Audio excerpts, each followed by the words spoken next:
This is going to be a little crash course of understanding a GIA natural diamond grading report, right? What to look for, what not to look for. You're going to get a lot of nonsense info, a half an hour video about something, the 3 C's or whatever, and that's going to take you nowhere. I'm going to tell you something on more a ground level, what's actually going on in the Diamond District. So the Diamond District is where I'm at right now. This is the mezzanine level. It's obviously dark out there. The whole showroom is out there. This is the mezzanine level. Diamond Districts have mezzanines. There's a little ground level. You go up the stairs, and this is where the private office is, or our little studio. And the reason why I'm here so late is because I'm working on a lot of different things for a lot of different customers. And one individual customer, the last customer I'm taking care of, is looking for an engagement ring, which I'm assuming is what you're trying to facilitate here now, right? That's why you might be watching this video. So, right, you have a once-in-a-lifetime transaction that you have to accomplish in the thousands of dollars range, and you want to make that happen beautifully, seamlessly, so that this fiance or what have you is looking at this ring. She's astonished. There's positive purchasing experience and a positive marriage and positive grandkids and the whole nine. And that's what I'd really like to help you do. But it starts with this GIA report, because you know you want a GIA certified stone, but you want to get the right price, but you want to understand what to get and how to get it. And I'll tell you what's happening with this particular GIA certified stone, because the customer that wants to purchase this item, I'm showing this stone to him. And I'm going to do it in a way that tells him not what he wants to hear or what I want to say, but what I believe if I was purchasing it for myself. Because you might be a doctor or a lawyer or a stockbroker, and you might know a lot about what you're doing, but you don't know anything about this. Not enough. Not as much as I know about gems and diamonds and the Diamond District in general. But I'll share that information free of cost. Okay? So we have a GIA certified stone. What do we have here? Tell me what you see. Well, carat, color, clarity, the 3 C's as they say. 1.5 carat, EVVS1. VVS1, that is 1 grade under flawless. It might as well be flawless. If you were looking for the flaw in the VVS1 flaw, you could take a look at this. Where's the flaw that doesn't make it flawless? It's right here. Some natural microscopic defect that somebody found in a microscope that you would never see with your eyes ever. So, but it's there, all right? Maybe some photons are flying in through the ring over the course of the lifetime of the engagement ring, and they're bouncing around, and they hit this flaw, and they turn into infrared radiation. You don't get that microscopic, sparkle, but it's negligible, especially when hand lotion goes on the diamond, and it turns a VVS diamond temporarily into an I1 because the clarity completely decreases until you steam it, which people don't even do, and they have a VVS1 with a coating of garbage on top. Something you should be aware of, right? Keep your diamond clean. You keep everything else clean. Why not a diamond, right? E-color is 1 grade below colorless. Again, you should give me a D-color and E-color. With my own eyes, maybe I'll be able to tell the difference after 16 years of experience, but you sure would not. D color is the best that it goes. D, obviously, you know the alphabet. F color and G color are the bare minimum for an engagement ring for me. But if you want to get a larger carat weight, you could go to H. So the diamond game is all about trade-offs. What you want to trade for what you want to get. And I'll tell you what the customer would be trading off in this one. That's the secret here. That's the secret sauce of diamonds. I would like to start with this. So let me just get to the point. What are you trading off? You're getting the best of the best, almost. VVS1 and 1.5. The cut grade is only very good. Above that is excellent. Okay? What you really want, what you're trading off with this diamond, and this diamond is a little bit, is $16,000. Okay? That's what this stone is worth right now.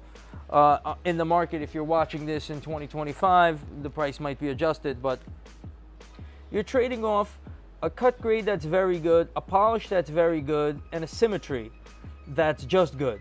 Fluorescence faint is negligible. Forget about fluorescence if it's faint. You're trading off, you don't get the triple X, the excellent, excellent, excellent symmetry, polish, and cut grade. And that's the only thing you're trading off with this diamond that kind of diminishes it in price. Now, you could get an excellent, excellent, excellent for the same price in a VS2 or a VS1 or an H or I color with a larger carat weight with a 1.6, 1.7, or you could get a 1.4, all flawless and all excellent and this and that. So what do you really want to get, and what should you want to get? You should get a higher carat weight, okay? Me personally, I would take a G color.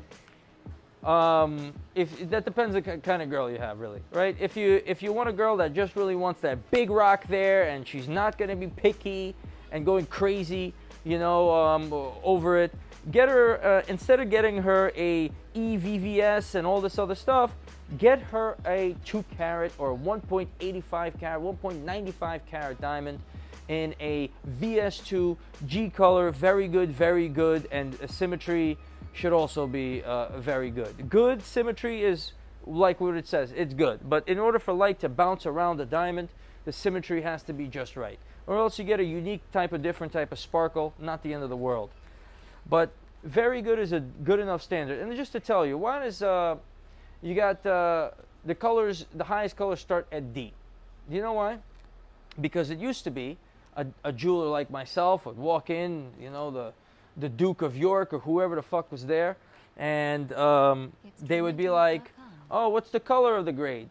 Well, they used to have 3 grades, A, B, and C. Oh, madam, you know, this is B color, C color, A color, this is whatever it is. And that individual, you know, those were not enough grades, so they excluded the A, B, and C's, and they went to D to Z and fancies and so on and so forth. So that's really, if you have some sense, you'll understand a little bit how the diamond business works. Okay, there's a lot going on. You get that once in a lifetime transaction. You want to make it right. What did you learn in this video today?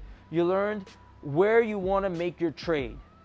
You don't want to trade too much on color to get a larger carat weight. There's no sense of getting a really high clarity with a really low color. You don't get an eye flawless, internally flawless with an I color or a J color.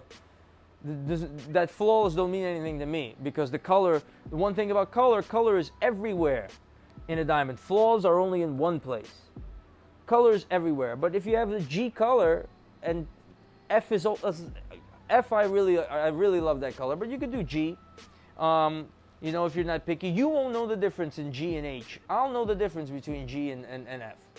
So it all depends on who you are, what you are. My basic recommendation, VS2, G color, 1.8 carats, and spend the rest of the money on the carat weight. That's what I'm basically saying. Unless you have a different picky type of girl, then you get her the VVS, and oh honey, look, VVS, you got a VVS, and in her head it's VVS, so that's all that matters. That's as well. And let's take a look at the diamond. Let's not forget about that, right? And then we're going to take a look, well, let's take a look at the diamond here. So this is my final little game to play with you guys. You take a look at this diamond. And I'm only doing this because I like you. Because this isn't the diamond from the certificate. You got to be careful, right? So this is an actual 1.54 carat. I don't know. Let me see where the cert for this. I don't have the cert on me. But the 1.54 carat is HVS2. So that's HVS2, and here you have, right next to it, I'm going to put an EVVS. You don't want to be caught in the wrong place at the wrong time with the wrong jeweler telling you the wrong thing. HE 1.54 VS2 VVS right here. Not much to see as a difference, right? But it's there. The difference is there. If you look at it for 10 years, 20 years, the difference will be there. I don't have to worry about which stone that I put in which parcel. Coincidentally, I put them in the wrong ones, but I could identify it with my eyes. You cannot. That's why you have a GIA report to tell you what you're purchasing. That's why you have me and YouTube and technology to explain what to do and how to do it. And if you want me to make your engagement ring personally, at this point, I'm sorry, I'd have to decline. I have too many clients to handle, but maybe sometime in the future, I'll make myself available via my secretary, or if you have a crazy budget, you could call and you say, hey, I want Trax on the line. I want to make a ring for $500,000 or something like that. And less than that, 100,000, 150,000, you might get my attention. Again, you want me to lie to you? I'll tell you you're my sweetheart and all this other stuff. I'm going to tell you the truth. That's why you're probably watching this video. How to deduce and what to do in GIA and Diamond District and TraxNYC and Uncut Gems and all that other stuff. All right? Thanks for watching. Have a good one. I got to get home.